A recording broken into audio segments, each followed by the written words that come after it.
The day my grandmother died, I lost more than just the woman who raised me. I lost my future, my security, and my faith in family, all because my sister Amanda decided that being clever meant being cruel.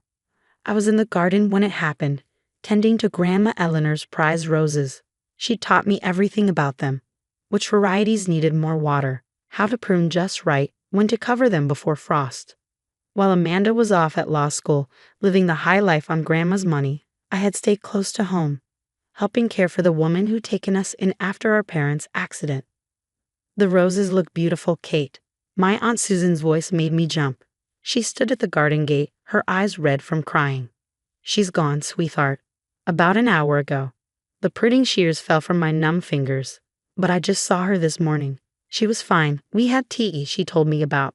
Amanda was with her at the end. Susan cut in, her voice strange. She had Grandma sign some papers. My blood ran cold. What papers? 2 weeks later, I sat in our family lawyer's office, listening as Mr. Harrison read the new will, the one Amanda had somehow convinced Grandma to sign just hours before her death. And to my granddaughter Amanda, who has shown such promise in her legal studies, I leave my entire estate, including the house, investments, and the trust fund originally intended for Catherine. I couldn't breathe. The trust fund, $4 million that Grandma had set aside for me years ago, knowing I'd inherited her love of gardening and wanted to start my own landscaping business. All of it now Amanda's. This can't be right, I whispered. Grandma would never. Oh, but she did. Amanda's voice dripped satisfaction. She sat across from me in her expensive suit, every inch the polished law student. Everything's perfectly legal. I made sure of that. Mr. Harrison looked uncomfortable. The will appears properly executed, though the timing is unusual. Unusual? I stood up, anger finally breaking through my shock. She was dying. Amanda waited until she was barely conscious and what? Amanda's smile was cold. Made sound legal decisions. Protected the family assets from someone who wants to waste them on dirt and flowers. Please. I'm the one with the law degree, the one with actual potential. Grandma finally saw that. I stormed out of the office, Amanda's laughter following me. But as I drove home for now, until Amanda evicted me, a memory surfaced, one that gave me hope. It was from 3 months ago, one of our quiet evenings together while I helped Grandma sort through old photographs. Katie girl, she'd said, using her special nickname for me, remember the story about the missing diamond? I did. It was one of her favorites, about how her mother had hidden her most precious diamond necklace during the Depression, leaving clues in an old book. Everyone thought it was lost forever until Grandma found it years later, exactly where the clues said it would be. Sometimes, she continued, her eyes twinkling, the most valuable things need to be hidden where only the right person will think to look. At the time, I thought she was just reminiscing. Now, I pulled into the driveway of the grand old house that had been my home since I was 8. Amanda's house now, according to the new will. But something told me Grandma Eleanor, who'd spent her life outsmarting people who underestimated her, had one last trick up her sleeve. That evening, after Amanda left for her hotel, she wouldn't move in until I was gone, of course. I went to the library. The room was a maze of floor-to-ceiling bookshelves containing everything from first editions to gardening manuals. I went straight to the worn copy of The Secret Garden, Grandma's favorite book, and the first one she'd read to me after my parents died. Inside the front cover was her familiar handwriting. For my Katie girl, who understands that the most precious gardens are the ones we tend with love. Below that, in writing that looked shaky but determined, dated just 1 week before her death. The real treasure is hidden where the roses bloom in winter. My hands trembled as I closed the book. The roses that bloom in winter. Amanda would never understand the reference, but I did. In the greenhouse, there was a special section where Grandma grew her winter roses, a rare variety that bloomed to spite the cold. And under those roses, I practically ran to the greenhouse, fumbling with the key she'd given me years ago. In the back corner, the winter roses were still blooming, their pale pink petals ghostly in the moonlight. It took me an hour of careful digging, not wanting to damage the precious plants. Finally, my fingers hit something solid, a metal box, sealed against the elements. Inside was a document, a will, dated 1 month before her death, witnessed by her doctor and banker. And with it, a letter. My dearest Katie, If you're reading this, then Amanda has done exactly what I feared she might. Her father, your Uncle Richard, was the same way. Always taking, never understanding the value of growing things. This is my true will. The one Amanda made me sign won't stand against it. I've left instructions with my old friend Judge Morris, along with evidence of any undue influence Amanda might have used. The trust fund is yours, as it was always meant to be. The house, too. Amanda has her own trust from her father's side, though she conveniently never mentioned that, did she? Plant your gardens, my darling girl. Grow beautiful things, and remember that sometimes the best revenge against clever people is to be wise instead. All my love, Grandma Eleanor. I sat there in the greenhouse, surrounded by the roses we tended together, holding the proof that my grandmother had outsmarted the lawyer-to-be who thought she knew everything. Tomorrow, I'd take the will to Judge Morris. Tonight, I'd let Amanda enjoy her apparent victory, let her think her legal tricks had won. Grandma always said the best gardens require patience. Sometimes justice does too. I carefully replaced the earth around the winter roses, making sure they were settled properly. As I worked, I could almost hear Grandma's voice. Remember, Katie girl, roses have thorns for a reason. Sometimes the most delicate things are also the best at defending themselves. She'd known Amanda would try something like this, and she prepared. Not with legal tricks or deft manipulation, but with wisdom and love and trust in the granddaughter who understood her best. Tomorrow would change everything. But tonight, I had the roses, the real will, and the knowledge that Grandma's last act had been to protect not just me, but the values she'd spent her life teaching me. Amanda thought being clever meant knowing the law. But Grandma had taught me that true wisdom means knowing people's hearts. And in the end, that wisdom had proven stronger than all my sister's legal tricks. I locked up the greenhouse, the metal box secure in my bag. In her hotel room across town, Amanda was probably celebrating her victory, imagining all the ways she'd spend her stolen inheritance. Let her celebrate. The best victories are the ones you never see coming. The next morning, I arrived at Judge Morris's chambers clutching both the metal box and a bouquet of winter roses. His secretary's eyes widened when I gave my name. Miss Catherine, the judge has been expecting you. He said to send you in immediately if you ever came. Judge Morris was exactly as Grandma had described him, tall, distinguished, with kind eyes behind wire-rimmed glasses. He stood as I entered, looking at the roses with understanding. Eleanor's winter roses, he said softly. So you found it. I placed the metal box on his desk. You knew? He nodded, settling back into his chair. Your grandmother came to me a month before she passed. She knew Amanda was planning something. The new trust fund documents your sister had been reviewing for her. They were a red flag. He opened the box, examining the will and accompanying documents. Eleanor was no fool. She kept detailed records of every conversation with Amanda over the past year. The subtle pressure, the manipulative suggestions, the convenient legal advice about changing her will. Will it be enough? I asked.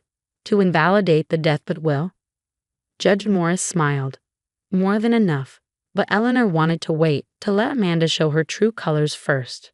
She said, and I quote, sometimes you have to let the weeds grow tall enough to pull them out by the roots. 2 hours later, I sat in the main conference room of Harrison and Associates, watching Amanda stride in with her usual confident smirk. Her new designer handbag probably cost more than my car, no doubt purchased with what she thought was her new inheritance. Really, Kate, she sighed, seeing me. More legal challenges? I thought I explained this clearly. The will is ironclad. Is it? Judge Morris's voice made her spin around. He stood in the doorway, holding the metal box. Perhaps we should discuss the actual ironclad will, the one your grandmother prepared when she was of sound mind and body, not hours from death. Amanda's face went pale. What is this? Mr. Harrison cleared his throat. Amanda, you might want to sit down for this. The next hour was a masterclass in justice. Judge Morris methodically went through every document, the real will, Grandma's detailed records of Amanda's manipulation, statements from the doctor about her mental state in her final hours. This is ridiculous, Amanda interrupted, but her voice shook. That will isn't valid. I made sure. She stopped, realizing what she just admitted. Made sure of what? Judge Morris asked mildly. That your grandmother was too weak to resist when you pressured her to sign a new will. The one you had prepared in advance, just waiting for the right moment. I deserved that inheritance, Amanda shouted, her polished facade cracking. I'm the one with the law degree, the one with real plans. Kate just wants to play in the dirt like some glorified gardener. Your grandmother, Judge Morris said firmly, wanted her estate used to create beautiful things, not fund a lifestyle of manipulation and greed. She chose Catherine because she saw in her the same values she held dear. This isn't over, Amanda snarled, grabbing her designer bag. I'll fight this. You'll what? I finally spoke. Use your legal knowledge. The knowledge you used to manipulate a dying woman. By the way, Grandma knew about your other trust fund. The one from Uncle Richard. Amanda froze. How did she? She had better lawyers than you, Judge Morris smiled. Ones with ethics. That trust fund is quite substantial, isn't it? More than enough to fund your real plans without stealing from your sister.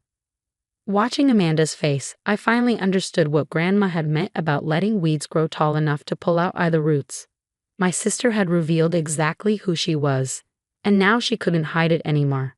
The next few weeks were a whirlwind of legal proceedings. Amanda's death will was invalidated. The real will was verified and executed. And my sister, well, she did what she'd always done when things didn't go her way. She ran. Last I heard, she'd taken a job at a corporate law firm in Chicago, probably plotting her next clever scheme. But she'd lost more than just the inheritance. She'd lost any claim to Grandma's legacy, the house, the gardens, the respect of everyone who'd known Eleanor Mills. I stood in the greenhouse, tending to the winter roses that had protected Grandma's real will. The trust fund was being transferred to my accounts. But that wasn't what mattered most. What mattered was that I could finally start building what Grandma and I had planned together. The landscaping business would focus on creating sustainable gardens, teaching people to grow beautiful things even in unlikely places, like winter roses blooming despite the cold. Miss Catherine, my new assistant Sarah poked her head in. The contractors are here to discuss the education center plans. I smiled, remembering Grandma's vision, using part of the estate to create a place where children could learn about gardening, about patience, about helping things grow. Tell them I'll be right there, just finishing up with the roses. As I gathered my tools, I spotted something carved into the greenhouse wall, hidden behind a climbing vine. Grandma's handwriting. For my Katie girl, remember that the most valuable things we grow are not the flowers themselves, but the wisdom to nurture them, the patience to wait for them, and the love to share them. Never let the clever people make you doubt your kind of wisdom. I touched the words gently. Amanda had thought she was so smart, using legal tricks to steal what she wanted. But Grandma had understood a deeper truth, that real wealth isn't just about money. It's about values, about growing things that last, about leaving the world more beautiful than you found it. The contractors were waiting to help me build something new, something that would honor Grandma's legacy in a way Amanda's legal schemes never could. Sometimes the best revenge isn't just proving someone wrong. It's proving yourself right. I locked up the greenhouse, patting the winter roses one last time. They'd done their job, protecting Grandma's real will until the right moment. Now it was my turn to protect her legacy, to grow it into something even more beautiful. Amanda had wanted to take everything, thinking that cleverness was enough. But Grandma had known better. She trusted that wisdom, patience, and love would win in the end. And as always, Grandma had been right. 1 year after finding Grandma's real will, I stood in the transformed backyard of the estate, watching as dozens of children planted their first seeds in the new learning gardens.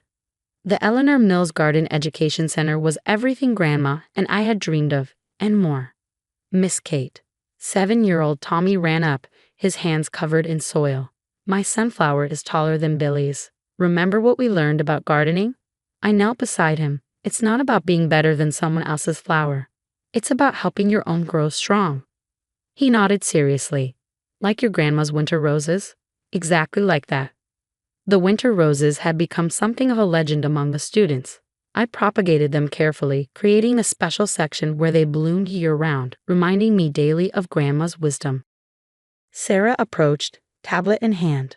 The magazine crew is here for the interview, and there's something else you should see. She handed me her tablet, open to a legal news website. The headline made my stomach clench. Rising star attorney disbarred for ethical violations. The photo showed Amanda being escorted from her Chicago law office, clutching her designer bag like a shield. According to the article, she'd been caught falsifying documents in a major corporate case, the same trick she tried to use with Grandma's will, but this time with less success. Her firm is pressing charges, Sarah added quietly. They're saying this wasn't her first offense. I handed back the tablet, feeling a complex mix of emotions. Part of me was sad for my sister, whose cleverness had finally outsmarted itself. But another part remembered her smirk as she tried to steal my inheritance, her contempt for everything Grandma valued. Miss Kate. Tommy tugged my sleeve. Can we water the roses now? Of course, sweetie. The roses always come first. But life has a way of bringing things full circle. 3 days later, I found Amanda sitting on the front steps of the estate, looking nothing like the polished lawyer who tried to steal my inheritance. Her designer clothes were wrinkled, her makeup smeared. Come to gloat? She asked bitterly. Actually, I'm here to tend the gardens. You know, playing in the dirt as you called it. She flinched. I lost everything, Kate. My job, my reputation, my future. Like you tried to take everything from me. That was different. I had plans, ambitions. And I didn't. I gestured at the thriving education center, the new greenhouses, the lines of children eagerly learning about nature. This was my ambition, Amanda, creating something that helps things grow, including people. I need help, she whispered. Money, a place to stay. I'm your sister. I looked at her for a long moment, remembering Grandma's words about wisdom versus cleverness. You're right, you are my sister, which is why I'm going to help you, but not the way you want. What do you mean? There's a position open here. Assistant gardener, working with the children's program. Room and board included, modest salary. Hard work, dirty hands, and a chance to learn what Grandma tried to teach us both. You want me to be your gardener? She sounded horrified. I'm a lawyer, or I was. No, I want you to learn what real growth looks like, to understand why Grandma chose me to carry on her legacy. Take it or leave it. She stared at the ground for a long time. Finally, in a voice barely above a whisper, when do I start? The next few months were interesting. Amanda struggled with the physical work, complained about the early mornings, and initially treated the children like annoying obstacles. But gradually, something changed. I found her one evening in the winter rose section, carefully removing dead leaves from the plants. They're so delicate, she said, not looking at me. But strong too. I never understood before. What Grandma saw in them. What she saw in you. Amanda's hand stilled on the roses. I thought being clever was enough. That knowing the law meant I could take whatever I wanted. But watching you here, seeing what you've built. It's what we've built, I corrected her. Grandma's legacy. She finally turned to face me, eyes shining with tears. I found this. She pulled a folded paper from her pocket, in one of Grandma's old books. It was a photo of us as children before our parents' accident. Amanda and I were in Grandma's garden, both covered in mud, laughing as we planted marigolds. We were both gardeners once, I said softly. Think I could be one again. I handed her a pair of pruning shears. Winter roses need careful handling. Want to learn? As I taught my sister the proper way to tend the roses that had saved her from her own worst instincts, I thought about Grandma's final lesson. Sometimes the things we try to take by force only come to us when we're ready to nurture them instead. Amanda had wanted to steal an inheritance. Instead, she was finally inheriting what really mattered, the wisdom to help things grow. The children started calling her Miss Mandy, delighting in teaching her what they'd learned about patience, care, and the joy of seeing something bloom against the odds. And in the greenhouse, where winter roses still guarded their long-ago secret, two sisters learned to grow something new from the roots of the past. Grandma would have liked that. After all, she'd always said the best gardens have room for every kind of flower, even the ones that take a little longer to bloom.